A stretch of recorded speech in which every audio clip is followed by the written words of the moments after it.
and we've been apart for 9 years. That's what love is to me. I don't know what it was to her, but it's very, very hard. So I want you to know that the pain is real. This condition is real.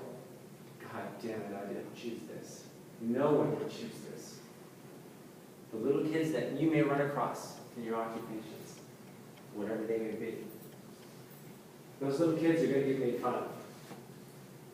They're going to have parents that are going to kick them out of the house. They're going to need people like you to be there for them and say, it's okay. You can talk to me, I'm here for you. I care about you. They will need you. Trust me. They are going to need you. Because not very many people hang around. This suicide rate, it's just unbelievable. So, I want to be able to give you guys a chance to ask some questions, but I do have some other stories. Maybe I could ask some questions and get down free with my stories. How's that? So if you have any questions, yeah. What do you think about the fact that, like, when transgender people do commit suicide and it's such abnormally high rates that, like, media doesn't cover it at all? Because they don't give a shit about it. And the reason that people like myself, and believe me, I've thought of it, I just as soon get the hell out of here as to put up with what I'm always looking over my shoulder. But people, transgender people are not committing suicide because they're unhappy. They are committing suicide because of how they are treated. By a society that, first of all, doesn't understand. That's why I'm here. They do not understand. They think that because they don't think that way, that person shouldn't think that way. How could you do that? That's ridiculous. Change your gender. You stupid, stupid person. You are a scumbag. Get the heck out of here. I don't want to be around you. You look like shit. You're trying to wear a dress. Oh, good luck with that one. That's it. And believe me, if I didn't look halfway decent, or at least that I could walk down the street without people laughing at me, I wouldn't be here right now. I would either be that guy that would struggle with the high blood pressure and the crunching of the teeth, or I would be dead. Because I certainly couldn't do what I'm doing if I was a person that people stared at all the time. I couldn't do it. I don't have that courage. The people that do it, oh my God, do I have so much courage for those people. Or so much, I can't get over how special they are. They are truly the teachers of this world. You guys don't know you're the students for those people. You isolate them over there. I'm not saying you. I'm just not saying that. But society isolates them over there.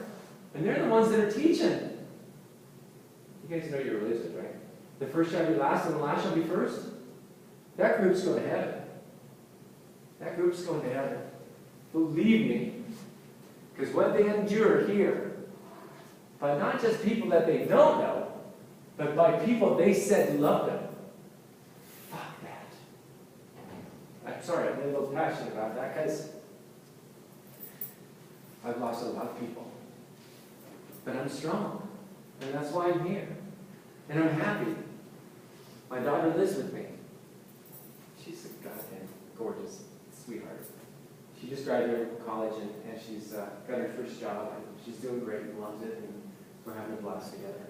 So, I don't know if that answered your question, but that's my answer.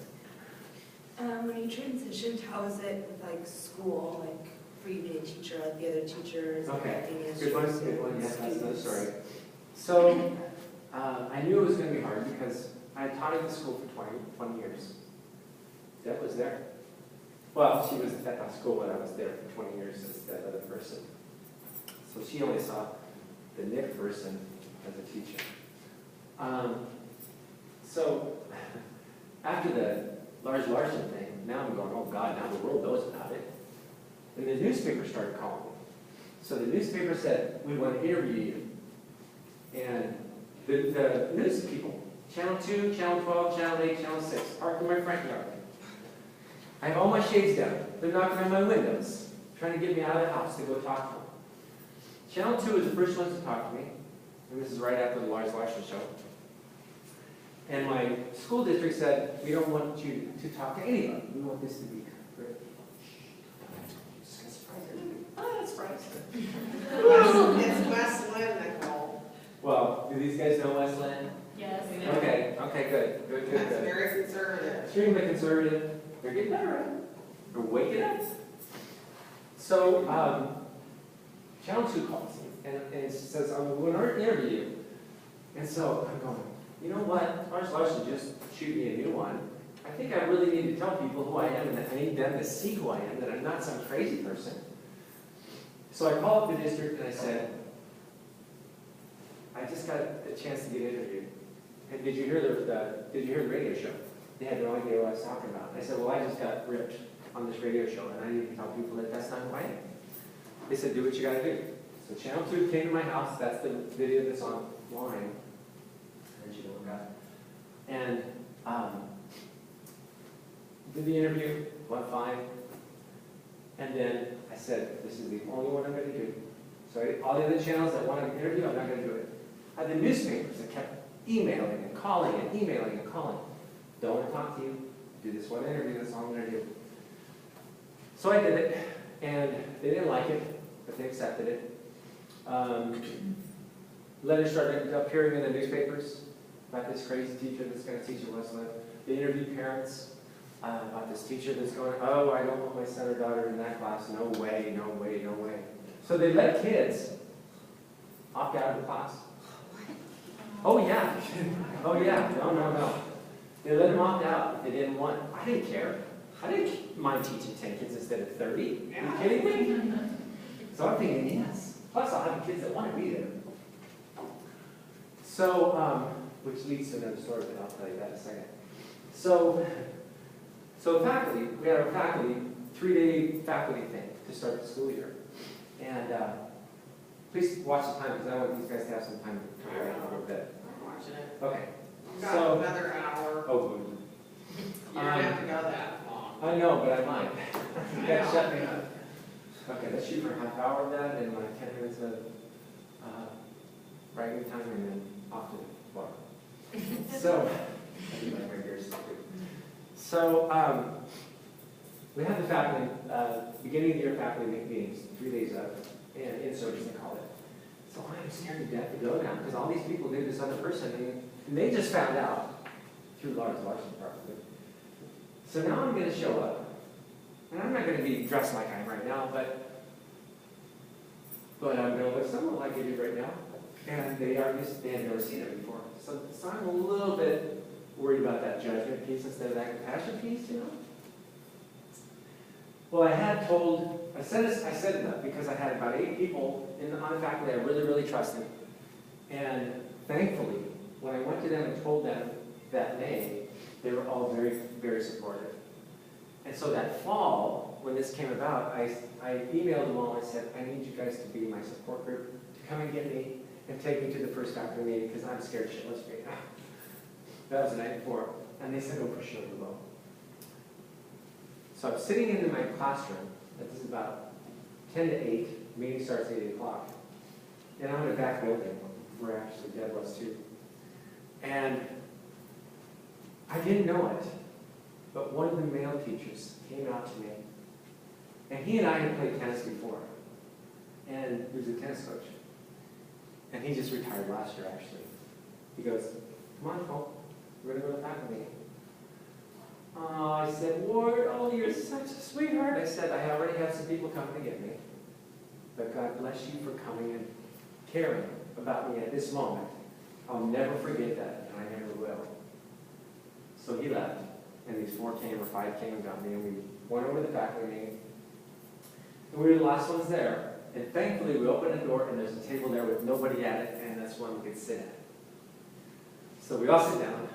I'm just going, oh God, my heart's beating for this, right? The principal stands up, and he goes, well, I guess we could talk about the elephant in the room. But he goes, we're not going to.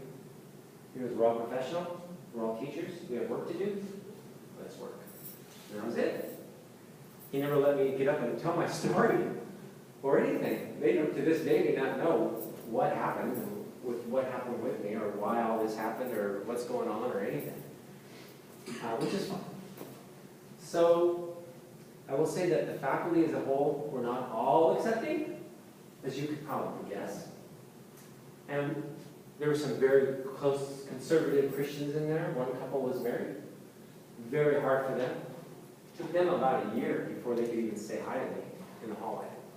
No, not kidding. At this point, after 6 years, I would have to say there's been quite a bit of turnover on our faculty. I'm not sure the good old boys from years ago would have been on board with this at all. Didn't care, don't care.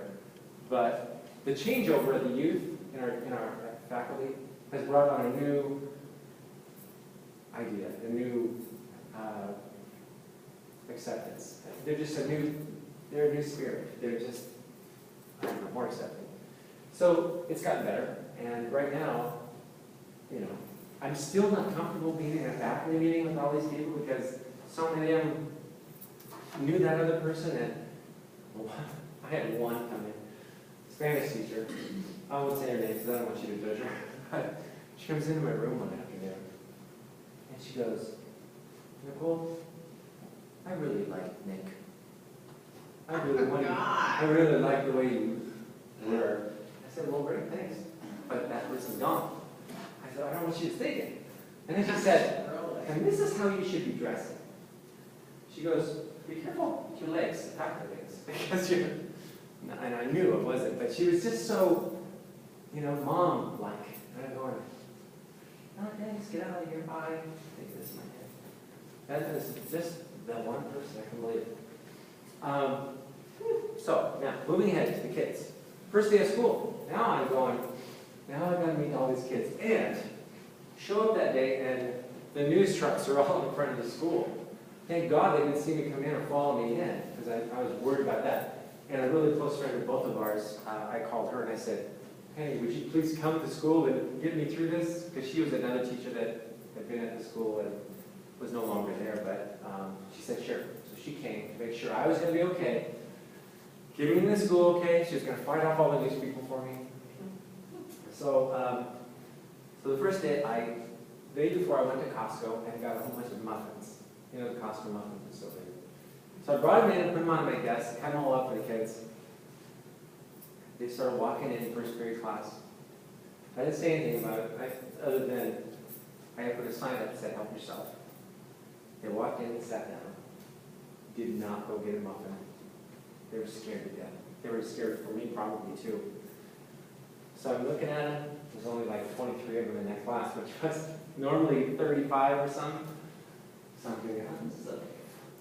So I immediately went into teacher mode, and I just said, how you doing? I'm so glad you guys are here. I smiled, and I said, welcome to math class. Let's do math. And I did. And I haven't looked back since that day. There was no issues at all. I had a few kids here and there, first 3 years or so, that would leave the class, spotting. They make up an excuse like, I don't want to be in that class anymore. That person's transgender. They make up that deal. Counselors would take them out. I said, yes. Another one's gone. I like small classes. You know, it's a little bit, but you just go, that's the way it is. Well, now, get this. That first year, 2009, September, I had a geometry class. All these kids are in this class. I think it was first period. I had this one girl in there, long, blonde, curly hair. She's just looking at me. She's a junior in freshman class now. She didn't get through geometry or freshman or sophomore year. She's now a junior taking geometry. Not many juniors in geometry. So she's sitting there. I could tell. She's judging me. Look at those pink toes. You know, she's going. And I didn't know this at the time that she was thinking this, just so you know. And has a tough time. Not very smart in math. Good kid. Her eyes were always a little bit sparkly, so I was a little questionable with that. You know, she had a really tough time through high school. Didn't teach her again. Knew